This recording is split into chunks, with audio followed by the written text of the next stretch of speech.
ರಾಮನಗರ ಜಿಲ್ಲೆಗೆ ಕಳೆದ 14 ವರ್ಷಗಳಿಂದ ಕಾಡಾನೆಗಳ ಹಾವಳಿ ಪ್ರಾರಂಭ ಆಗ್ತದೆ. ಕಳೆದ 5-6 ವರ್ಷಗಳಿಂದ ಈಚೆಗೆ ಕಾಡಾನೆಗಳ ಜೊತೆಗೆ ಚಿರತೆ, ಕಾಡು ಹಂದಿಗಳು, ಕರಡಿ, ನವಿಲುಗಳ ಹಾವಳಿ ವಿಪರೀತ ಆಗಿದೆ. ಕಳೆದ 5 ವರ್ಷಗಳಿಂದ ಆಗಿರ್ತಕ್ಕಂಥ ಒಟ್ಟು ನಷ್ಟ ಅಂತ ಹೇಳಿದ್ರೆ ಪ್ರಾಯಶಃ 1,000 ಕೋಟಿಗೂ ಹೆಚ್ಚು ನಷ್ಟವನ್ನು ರೈತರು ಅನುಭವಿಸ್ತಿದ್ದಾರೆ. ಬಹಳ ಮುಖ್ಯ, ಅರಣ್ಯ ಇಲಾಖೆಯ ಬೇಜವಾಬ್ದಾರಿ ಅಂತ ಹೇಳೋಣ ಅಥವಾ ಅರಣ್ಯ ಇಲಾಖೆಯವರು ರೈತ ವಿರೋಧಿ ಧೋರಣೆಯನ್ನು ಅನುಸರಿಸ್ತಿದ್ದಾರೆ ಅನ್ನುವಂಥದ್ದು ನಮ್ಮ ಮುಂದೆ ಇದೆ. ಕಳೆದ ವರ್ಷ 20-6-2023ರಲ್ಲಿ ಈ ಎಲ್ಲ ವಿಚಾರಗಳನ್ನ ಇಟ್ಕೊಂಡು ಜಿಲ್ಲಾ ಅರಣ್ಯ ಸಂರಕ್ಷಣಾಧಿಕಾರಿ ಕಚೇರಿ ಮುಂಭಾಗದಲ್ಲಿ ಅನಿರ್ದಿಷ್ಟಾವಧಿ ಹಗಲು ರಾತ್ರಿ ಧರಣಿ ಸತ್ಯಾಗ್ರಹವನ್ನು ಹಮ್ಮಿಕೊಂಡಿದ್ವಿ. ಆ ಧರಣಿಯನ್ನು ಗೌರವಿಸಿದಂಥ ಅರಣ್ಯ ಭವನದ ಹಿರಿಯ ಅಧಿಕಾರಿಗಳು ಶಾಶ್ವತಿ ಮಿಶ್ರಾ ಅಂತ ಆನೆಪಡೆ ಮುಖ್ಯಸ್ಥರಾದಿಯಾಗಿ ಬಂದು ನಮ್ಮ ಅಹವಾಲನ್ನು ಕೇಳಿ ಇನ್ನು 3-4 ತಿಂಗಳುಗಳಲ್ಲಿ ಈ ಎಲ್ಲ ನಿಮ್ಮ ಒತ್ತಾಯಗಳೇನಿದಾವೆ ಅವೆಲ್ಲಕ್ಕೂ ಕೂಡ ಪರಿಹಾರ ಸಾಧ್ಯ ಆಗ್ತದೆ, ಖಂಡಿತ ಮಾಡೇ ಮಾಡ್ತೇವೆ ಅನ್ನುವಂಥ ಒಂದು ಭರವಸೆಯನ್ನು ಕೊಟ್ಟು 21-6-23ರಲ್ಲಿ ಮುಕ್ತಾಯ ಮಾಡಿ ಧರಣಿಯನ್ನು ತೆರವು ಮಾಡಿ ಖಂಡಿತ ಮಾಡ್ತೀವಿ ಅಂತ ಹೇಳಿದ ಮೇಲೆ ನಾವು ತಾತ್ಕಾಲಿಕವಾಗಿ ಮುಂದೂಡಿದ್ವಿ. ಅವರ ಭರವಸೆಯನ್ನು ನಂಬ್ಕೊಂಡಿದ್ವಿ. ಆದರೆ 1 ವರ್ಷ ಮೊನ್ನೆ ತೀರೋಯ್ತು. ಈಗ ಮತ್ತೆ ಎಚ್ಚರಿಕೆ ಕೊಡ್ತಿದ್ದೀವಿ. ಈ 1 ವರ್ಷದ ಅವಧಿಯಲ್ಲಿ ಪ್ರಾಯಶಃ 100 ಕೋಟಿಗೂ ಹೆಚ್ಚು ರೈತರ ಬೆಳೆ ಬದುಕು ಸರ್ವನಾಶ ಆಗಿದೆ. ಪಂಪ್ ಸೆಟ್ಗಳು ಹೋಗಿದ್ದಾವೆ.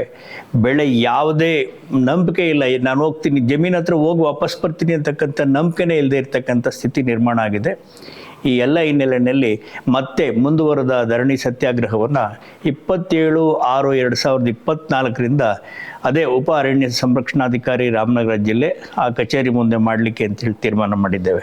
ಎಚ್ಚರಿಕೆಯನ್ನು ಕೊಡಬೇಕು. ಅರಣ್ಯ ಭವನದ, ಸರ್ಕಾರದ, ಜಿಲ್ಲಾ ಉಸ್ತುವಾರಿ ಸಚಿವರ, ಅರಣ್ಯ ಸಚಿವರ, ಎಲ್ಲ ಮುಖ್ಯಮಂತ್ರಿ ಆದ ಎಲ್ಲರ ಗಮನವನ್ನು ಸೆಳೀಬೇಕು. ಈ ಸಮಸ್ಯೆ ಈ ಜಿಲ್ಲೆದು ನೆನ್ನೆ ಮೊನ್ನೆದೆಲ್ಲ ಕಳೆದ 14 ವರ್ಷಗಳಿಂದ ಪ್ರಾರಂಭ ಆಗಿದೆ. ಎಚ್ಚರಿಕೆಯ ಒಂದು ಗಂಟೆಯನ್ನು ಬಾರಿಸಲಿಕ್ಕೆ 27-6-2024 ತೀರ್ಮಾನ ಮಾಡಿದ್ದೇವೆ. ಸನ್ನದ್ಧರಾಗಿದ್ದೇವೆ, ಬರ್ತಿದ್ದೇವೆ. 27-6-24ಕ್ಕೆ ಈಗಾಗಲೇ ನಾವು ಇಡೀ ಜಿಲ್ಲೆಯ ಎಲ್ಲ ಭಾಗಕ್ಕೂ ಕೂಡ ಎಲ್ಲಿ ಆನೆಗಳು ದಾಳಿ ನಡೆಸಿದ್ದಾವೆ, ಎಲ್ಲಿ ವನ್ಯಜೀವಿಗಳು, ಚಿರತೆಗಳಿರ್ಬೋದು, ಕಾಡುಮೃಗಗಳಿರ್ಬೋದು, ಕರಡಿಗಳಿರ್ಬೋದು, ನವಿಲುಗಳಿರ್ಬೋದು, ಎಲ್ಲವುಗಳ ದಾಳಿಯಿಂದ ರೈತ ನೋವುಂಡಿದ್ದಾನೋ, ಬಾಧೆಗೆ ಒಳಪಟ್ಟಿದ್ದಾನೋ, ಆ ಬಾಧಿತ ರೈತರನ್ನೆಲ್ಲ ನಾವು ಅವರಿಗೆ ವಿನಂತಿ ಮಾಡಿದ್ದೇವೆ, ಬನ್ನಿ, ಇದು ಕೇವಲ ಯಾರೊಬ್ಬ ವ್ಯಕ್ತಿಯ ಹೋರಾಟ ಅಲ್ಲ, ಇಡೀ ಬಾಧೆಗೆ ಒಳಗಾಗಿರ್ತಕ್ಕಂಥ ಎಲ್ಲರ ಹೋರಾಟ. ನಾವು ಇಲ್ಲಿ ವೈಜ್ಞಾನಿಕವಾದಂಥ ಸಮರವನ್ನು ಸಾರೋಣ. ಒಂದು ಅರಣ್ಯ ಇಲಾಖೆ ನಮ್ಮ ಪಾಲಿಗೆ ಬದುಕಿದೆಯಾ ಅಥವಾ ಸತ್ತಿದೆಯಾ ಅನ್ನುವಂಥದ್ದನ್ನ ಪ್ರಶ್ನೆ ಮಾಡೋಣ.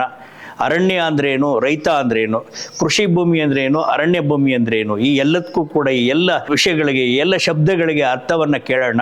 ಅರಣ್ಯದಲ್ಲಿ ಬಾಳಿ ಬದುಕಬೇಕಾದಂಥ ವನ್ಯಜೀವಿಗಳು ಈ ಕೃಷಿ ಭೂಮಿ, ನಮ್ಮ ಬೆಳೆ ಬದುಕನ್ನು ತಿಂದು ನಾಶ ಮಾಡ್ತಾ ಇರುವಾಗ ನಾವು ಹೇಗೆ ಬದುಕಲಿಕ್ಕೆ ಸಾಧ್ಯ ಅನ್ನುವಂಥ ಹಿನ್ನೆಲೆಯಲ್ಲಿ ಎಲ್ಲ ರೈತರನ್ನ ಎಚ್ಚರಿಸಲಿಕ್ಕೆ ಸಾವಿರಾರು ಸಂಖ್ಯೆಯಲ್ಲಿ ಕರಪತ್ರಗಳನ್ನ ಹಾಕ್ಸಿದ್ದೀವಿ, ಪ್ರಚಾರ ಮಾಡ್ತಿದ್ದೀವಿ, ಮತ್ತೆ ಆಹ್ವಾನ ಮಾಡ್ತಿದ್ದೀವಿ. ಸ್ವಯಂ ಪ್ರೇರಣೆಯಿಂದ ಭಾಗವಹಿಸಬೇಕು ಅನ್ನುವಂಥ ವಿನಂತಿಯನ್ನು ಮಾಡ್ತಿದ್ದೀವಿ. ಇಲ್ಲಿ ಯಾರದೇ ವ್ಯಕ್ತಿಗತವಾದಂಥ ಇರಾದೆಗಳಿಲ್ಲ. ಎಲ್ಲ ಸಮಸ್ಯೆಗಳು, ಸಂಕಷ್ಟಗಳು ತುಂಬಿಕೊಂಡಿರ್ತಕ್ಕಂಥ ಸಂದರ್ಭದಲ್ಲಿ ಬಾಧೆಗೆ ಒಳಗಾಗಿರ್ತಕ್ಕಂಥ ಎಲ್ಲ ರೈತರು, ಎಲ್ಲ ಬಾಧಿತರು ಈ ಒಂದು ಹೋರಾಟದಲ್ಲಿ ಕೈ ಜೋಡಿಸಬೇಕು. ಈ ಹೋರಾಟ ಒಂದು ಸತ್ಯದ ಹಾದಿನಲ್ಲಿ ಪ್ರಾರಂಭ ಆಗಿದೆ.